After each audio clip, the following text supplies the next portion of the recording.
라는 작품을 보도록 할게요. 자, 친구가 원수보다 더 미워지는 날이 많다. 그러니까 친구가 굉장히 친했는데 어떨 경우에는 원수보다 더 미워지는 때가 있다고 얘기하는 부분이네요. 그러니까 친구가 뭐 잘못을 했을 거예요. 티끌이라는 말이 나왔는데 그 티끌에다가 괄호하도록 합시다. 자, 티끌만은 잘못을 했는데 그걸 어떻게 느껴요? 맷방석만하게 느끼네요. 자, 맷방석도 똑같이 괄호하시면 되겠어요. 맷방석이라는 것은 이제 맷돌을 깔아놓는 방석 이렇게 보시면 되겠습니다. 그러면 티끌은 요만했는데 맷방석은 요 정도 되겠죠. 자, 맷방석만하게, 동산만하게. 아, 이거 너무 큰데요? 동산도 괄호하시면 우리가 지금 괄호친 것을 3개를 볼 수가 있는데 점점 커지는 방식으로 간다는 거죠. 그리고 이렇게까지 커진다? 이건 좀 에반데. 그래서 과장법이 사용되었다. 이렇게 보시면 되겠습니다. 자, 동산만하게 커 보이는 때가 많다라고 되어 있는데요. 다른 사람의 아주 작은 잘못을 크게 느낀다는 것은 그만큼 상대를 바라보는 기준이 엄격하다라는 얘기가 되겠습니다. 지금 이 부분에다가는 타인을 엄격하게 대하는 태도가 드러나 있구나 이렇게 볼 수가 있겠어요.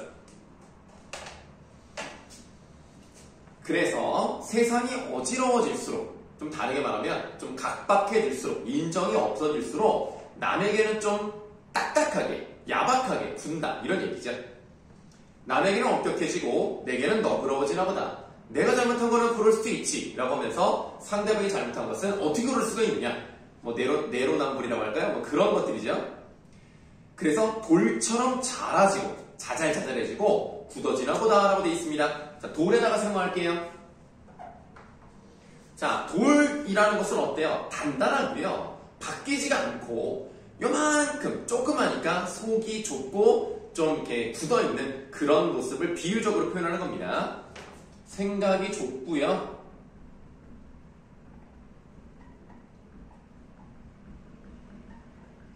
너그럽지 못한 자신에 대한 비유적인 표현이다.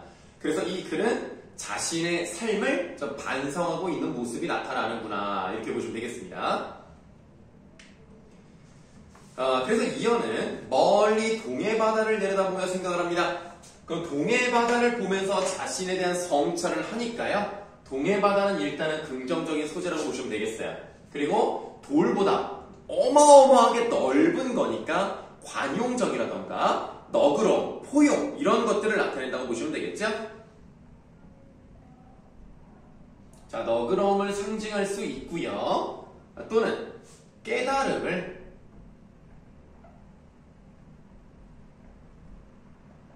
주는 공간이다. 이렇게도 볼 수가 있겠습니다. 그래서 어떤 생각을 하냐면 넓다란 바다처럼 너그러워질 수는 없을까? 깊고 짙푸른 바다처럼. 바다에 뭐를 닮고 싶어 하는 거예요?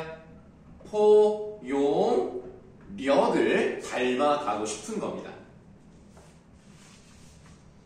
감싸고 끌어안고 받아들일 수는 없을까? 상대의 잘못은 끌어안으면서도 자신에 대해서는 좀 엄격한, 그러니까 다른 사람의 잘못은 인정해주더라도 내가 잘못한 것은 없도록 노력하는 그런 삶을 살고 싶다 이런 얘기겠죠. 스스로는 억센 파도로 다스리면서 제 몸은 맵고 모진매로 채찍질하면서 다두면 내가 조금의 잘못이 있더라도 그거를 때리면서 안 돼, 이러면 안 돼, 뭐 이런 생각이라고 보시면 되겠는데요. 자, 이런 것들이 바로 이제 내적 성찰의 과정이다 이렇게도 볼 수 있겠고요. 자신에게 엄격한 삶을 다짐하는 그런 내용이라고도 볼 수 있겠습니다. 네, 동해바다는 좀 간단했죠.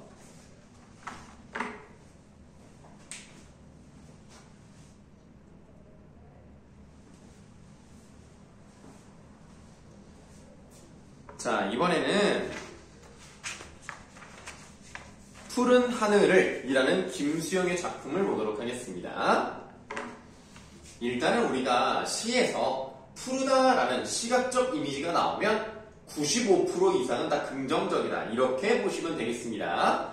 우리가 이제 푸르다라는 것이 뭐 너무 서러움, 슬픔 이쪽으로 나가는 경우도 있지만 대체로는 희망 또는 이상, 미래 뭐 이런 쪽으로 나아갑니다. 자, 푸른 하늘을 제압하는 노고지리가 자유로웠다고 부러워하던 어느 시인의 말은 수정되어야 한다라고 되어 있네요. 자, 푸른 하늘에다가 동그라미 하시고 아까 말씀드렸듯이 긍정적인 소재라고 보시면 되겠어요. 자유, 희망의 세계.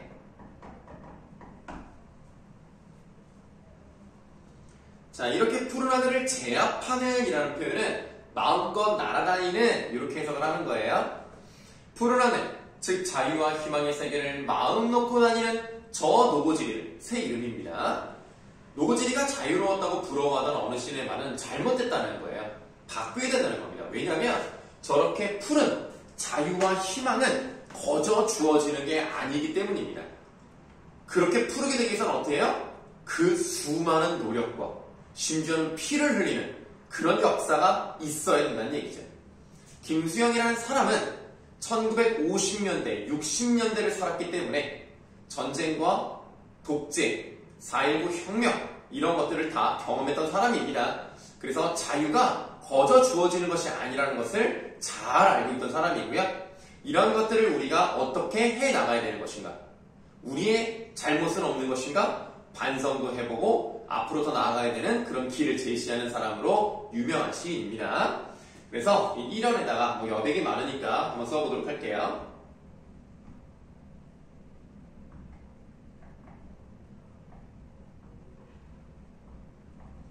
투쟁과 희생을 통해 얻은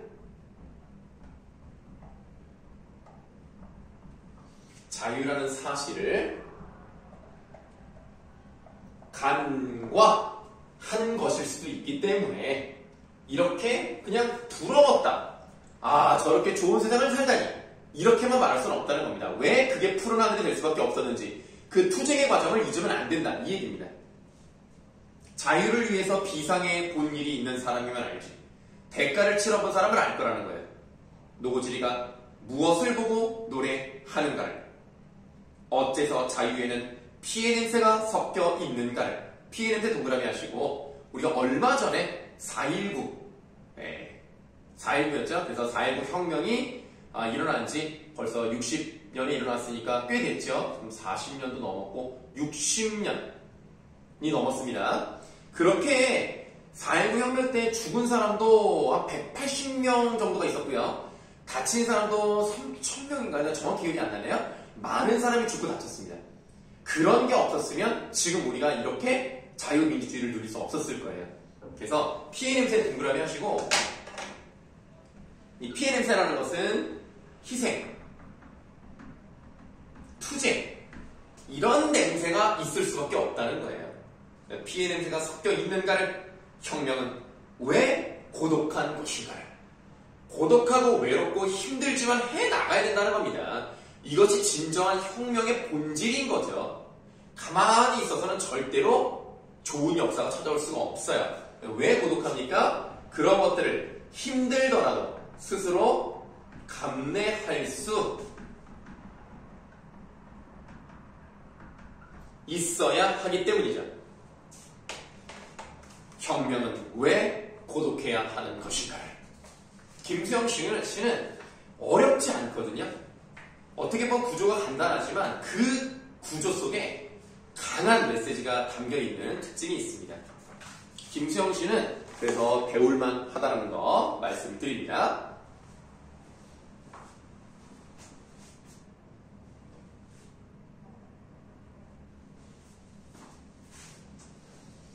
자, 이번에는 성탄제라는 시를 보도록 할게요.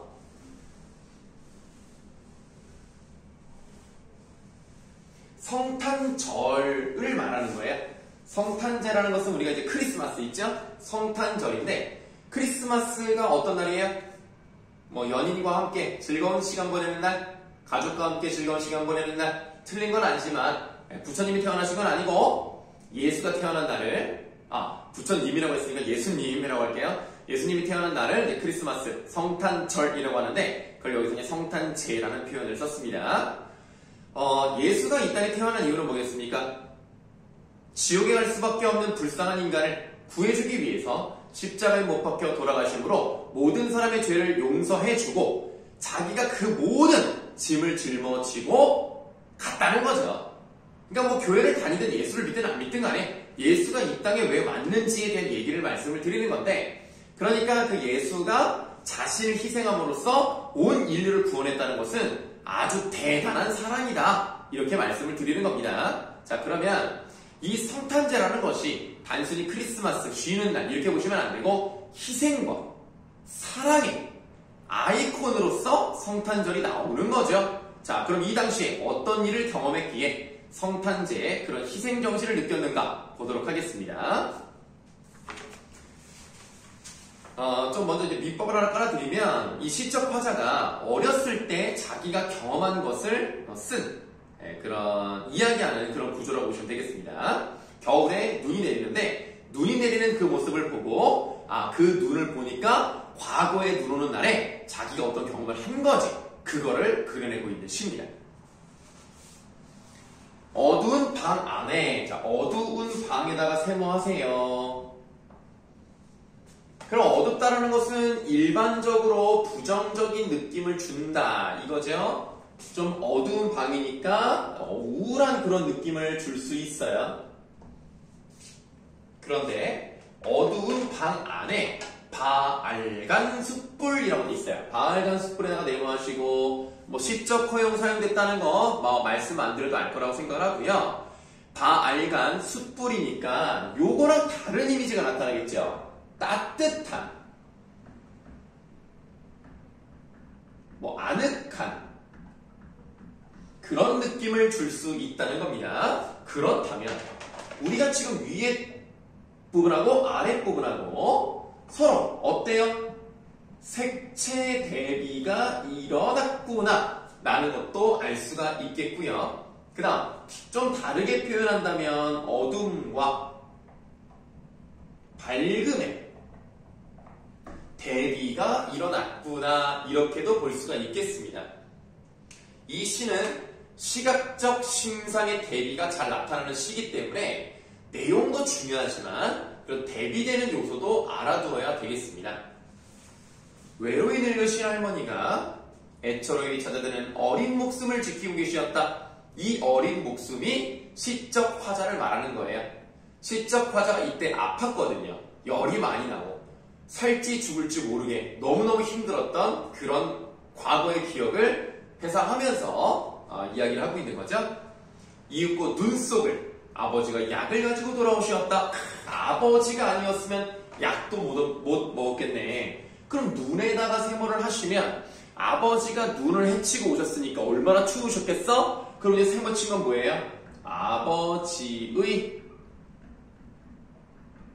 시련을 상징하는 소재가 되겠고요. 이윽고 눈 속을 아버지가 약을 가지고 돌아오셨다라고 했어요. 약에다가 동그라미 하시면 이 약은 메디신의 의미의 약이라기보다는 옛날에 이제 시골이고 그러면 약국도 없고 병원도 없으면, 아니면 또 너무 늦은 밤이라서 병원이 안 열었으면 뭐 약이 없잖아. 그럼 어떻게 해요? 산수유 열매를 따오면 그거를 먹고 열이 내리는 경우가 있었어요. 민간요법 같은 거죠. 그래서 그렇게 산수유 열매를 따가지고 오신 겁니다. 자, 일단 동그라미만 치시면 되겠고요.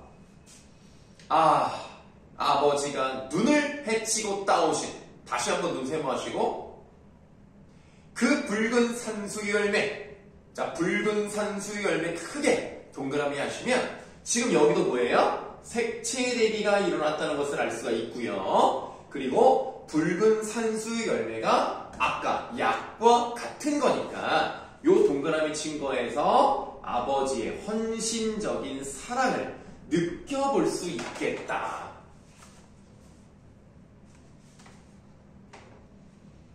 나는 한 마리 어린 짐승, 그러니까 살고자 하는 본능밖에 없고 보호받아야 되는 연약한 이미지를 불러일으키고 있습니다. 젊은 아버지의 서늘한 옷자락에, 자, 여기 표시를 어떻게 할 거냐면 요렇게 세모랑 동그라미를 섞은 것 같은 것을 서늘한 옷자락 6글자에다가 표시하시면 되겠습니다. 왜냐하면 서늘한 옷자락이라는 것은 뭐예요? 눈 속을 헤치고 왔기 때문이겠죠. 그래서 아버지가 고생을 하셨다는 것을 보여줌과 동시에 그 옷자락이 왜 서늘해졌겠어요? 약을 가지고 와야 되기 때문에 아버지의 사랑이 느껴진다는 소재에서 두 가지를 다 표시하기 위한 겁니다. 그래서 서늘한 옷자락에 열로 상기한 볼. 자, 열로 상기한 볼 밑줄 하시면 뭘 할 수 있어요? 아까는 색채 대비가 2번 나왔는데 이번엔 서늘하다와 열로 상기했으니까 뜨거울 거 아니야. 그럼 얘는 무슨 대비라고 봐야 돼요?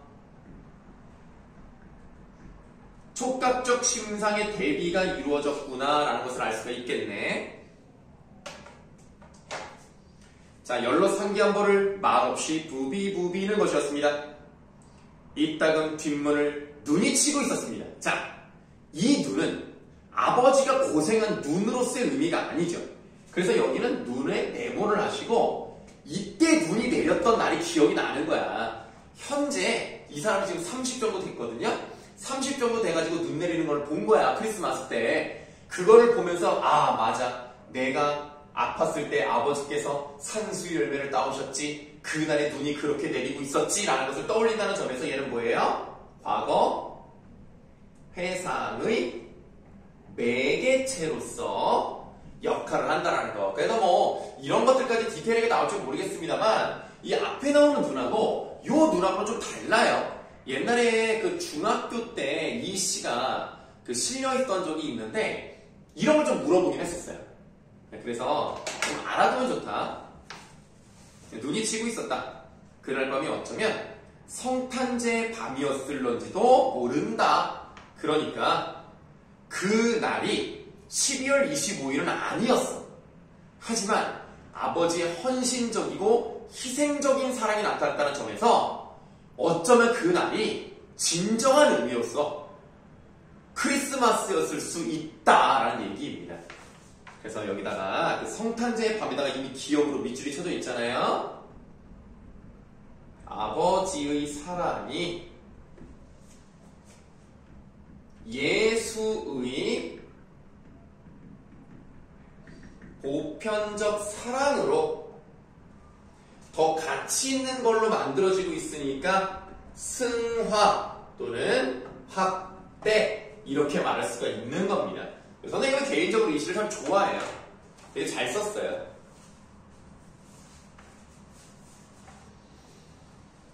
어느새 나도 그때 아버지만큼 나이를 먹었습니다. 이제 과거에서 현재로 돌아오는 시점이죠. 옛것이라고는 거의 찾아볼 길이 없어요. 옛것에 동그라미 하시고 여기서 말하는 옛것은 진정한 사랑 이런 걸 말합니다. 그래서 옛것이라고 거의 찾아볼 길이 없는 성탄제에 가까운 도시에는 그럼 인정, 따뜻함 이런 게 없으니까 이 현재의 도시는 어때요? 삭막하다는 거죠. 이렇게 삭막한 인정이 없는 따스함이 없는 그런 도시에 이제 반가운 그 옛날의 것이 내린다고 되어 있습니다. 뭐가 내려요? 눈이 내리는 거겠지요. 그러니까 반가운 그 옛날의 것 똑같기 때문에 쭉 메모하시면 되겠습니다.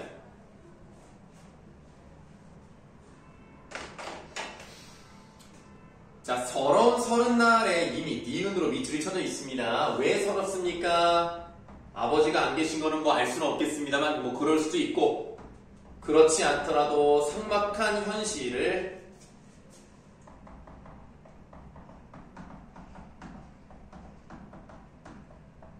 살아가는 힘겨움을 느낄 수 있으니까 그래서 서럽다고 표현을 했을 거예요. 서러운 30살 나이의 이마에 불현듯 아버지의 서늘한 옷자락을 느끼는 것은 다시 말하면 아버지의 사랑이 다시 한번 느껴지는 거죠. 눈 속에 따오신 산수유 붉은 알알이. 자, 산수유 붉은 알알도 동그라미 하세요. 뭐를 의미한다? 헌신적인 사랑을 의미한다. 아직도 내 혈액 속에 녹아 흐르는 까닭일까? 라고 되어 있는데요. 이 마지막 부분도 보세요. 눈, 흰색이죠? 산수 붉은 알알, 이것도 그 시각이죠. 그래서 눈하고 산수유 붉은 알알, 이렇게가 시각적 대비, 색채 대비라고 볼 수 있고요. 그것뿐만이 아니고요. 눈하고 혈액, 이 둘과의 관계도 시각적 심상의 대비다, 이렇게 말씀드릴 수 있겠습니다. 그래서 마지막 부분에는 시각적 심상의 대비가 두 가지가 나타나 있다, 이렇게 보시면 되겠네요. 자, 이렇게 해서 성탄제까지 마무리했습니다.